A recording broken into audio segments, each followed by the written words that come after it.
Okay, so hi everyone, I'm Anna Barker. So my business is Holistic Healing Energy Medicine. So I want to talk a little bit about the energy bodies, the energy fields, and what we're made of.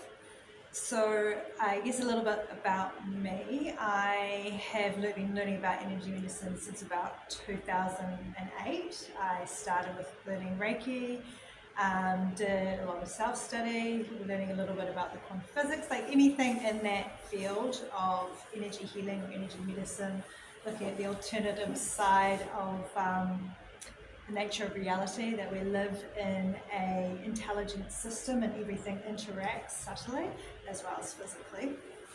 So yes, I've studied with Cindy Dale, who's over in the West, quantum touch, pranic healing, and a few others as well. So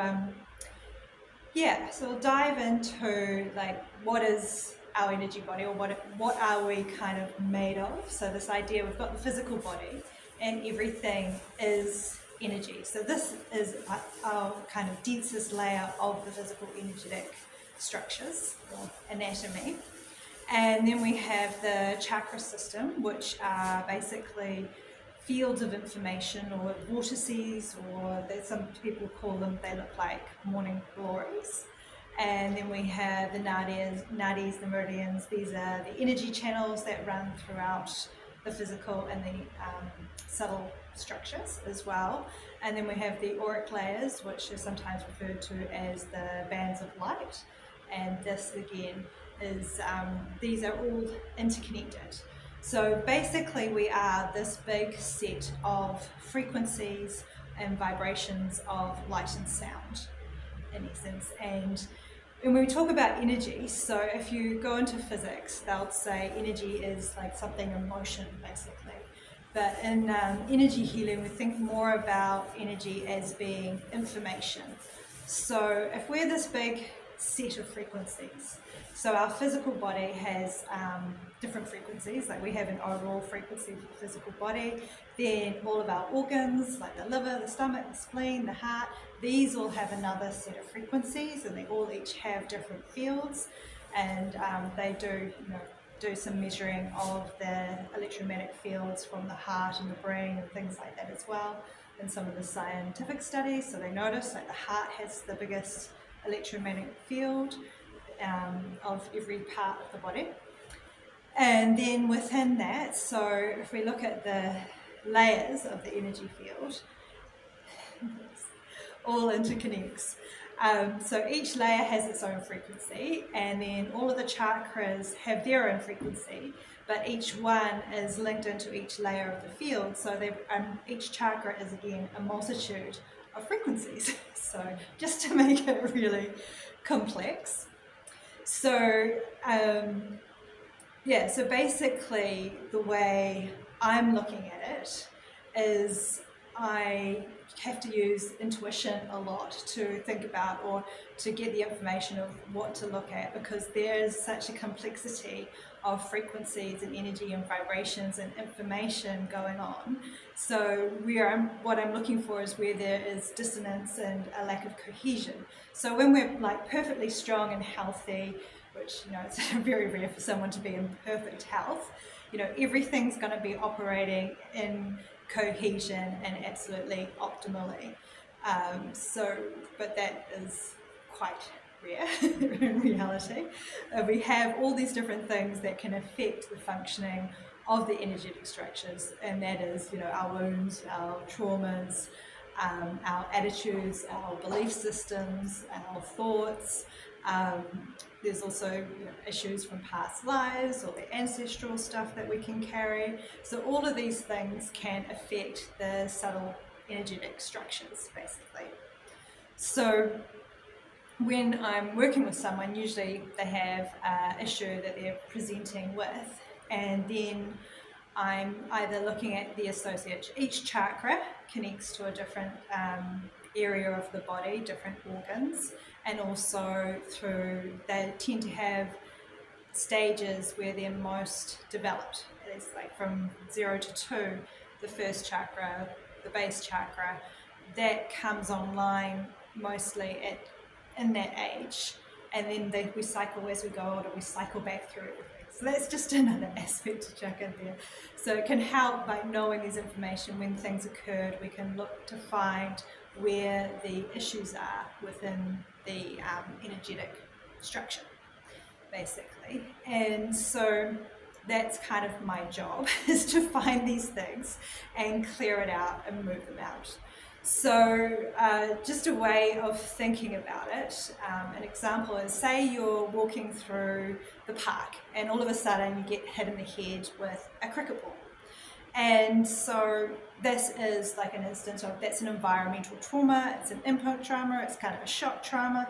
So there's a lot of stuff that will happen within the physical body. You have a sore head, you might have to go to the hospital, concussion. And so this is something like, it might quickly pass away, or it might be something that you hold on to, which on one side of it, like if you already have a history of trauma in your life from your family and things like that, there's much more chance that a accidental trauma like being hit in the head will have an impact that could create greater issues and not be easy to just get up and walk away from. That's sort of the thing, if two people go through a car accident, one is totally fine and the other one's not, and it's usually the one that's not, they've got that history of trauma. So also with this, say you've got some kids playing in the park, they hit the cricket ball and it was just a total fluke accident that hit you in the head. It's a very benign energy coming with that cricket ball. But then say there was somebody but in another example, if there was someone in the park and they see you walking along and they're like, I really don't like that person, they did this to me or that to me, and they've got a cricket ball and they throw it as hard as they can and hit you in the head. So that has with it all of that malicious energy that they're feeling towards you is also carried with the impact. So that's when there is the extra emotional or energetic force hitting into a person that leaves that sort of other's energy inside you, as well as dealing with the impact. And then that can create different issues, because it's not very good for us to hold on to others' energies, especially that sort of thing. But that's a way that a force can enter into our energy field. So you might be able to think of other examples in the way those sort of things can happen, where we have something that's malicious and disharmonious entering us as opposed to something benign. So like in that example, then when I'm tuning into someone's energy system, usually when other people's energies are in a system, it sort of shows up as something dark and it can't integrate properly. So then that's something that can clear out, and so that everything flows a lot more easily.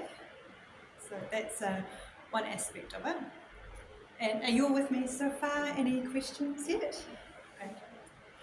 Okay. So looking back, also we look a lot at the chakras, because within each chakra, so they have, we've got mainly talk about the 7 in-body chakras. Is everyone familiar with those?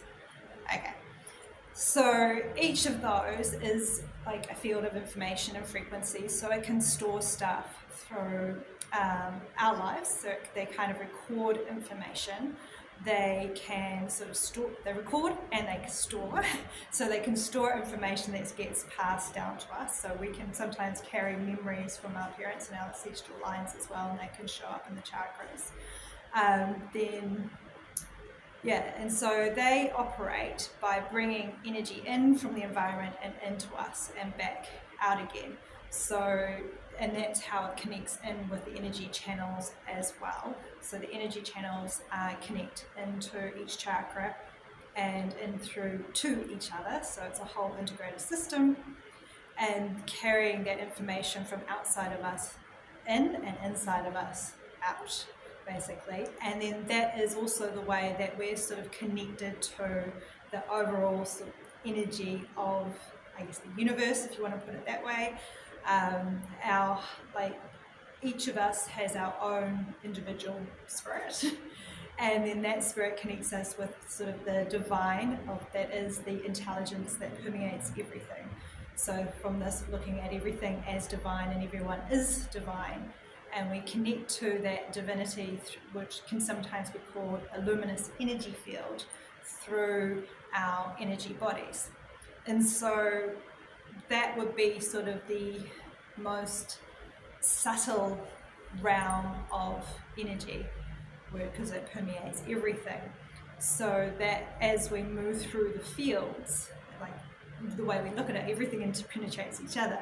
But we think of like the physical as the most dense. The next field is called the etheric body, which is sometimes called the double, which basically is an energetic double of our entire physical body. So it has the whole patterns and structures of our liver, our spleen, and every organ, and obviously every bone and blood vessel and everything is replicated in the etheric, and it's like a pattern. So this is actually where we find the Chinese meridian system. So this is kind of the most interactive with the physical. Like if there's a block in the meridians and in this etheric body, it's affecting the physical and vice versa. Whereas if there's some energy that's coming in a bit further out in the field, that can be a little bit slower to come down into the physical. Everything that happens with often in our health shows up in our energy field first. So I have a question. Mm-hmm. So when you diagnose somebody, is that by touching them or is it by talking to them?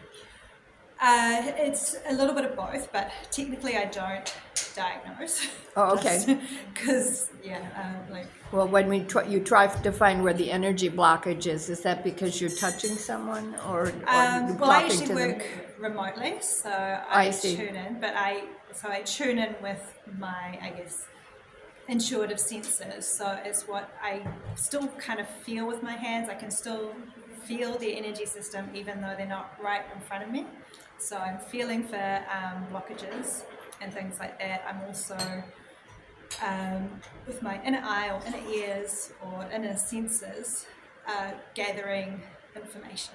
So is there talking that happens during the session? Yeah, so there's talking as well, because usually that helps us establish what the main focus is, because generally like we could go anywhere. So usually if there's a focus, which is usually the main issue presenting, and then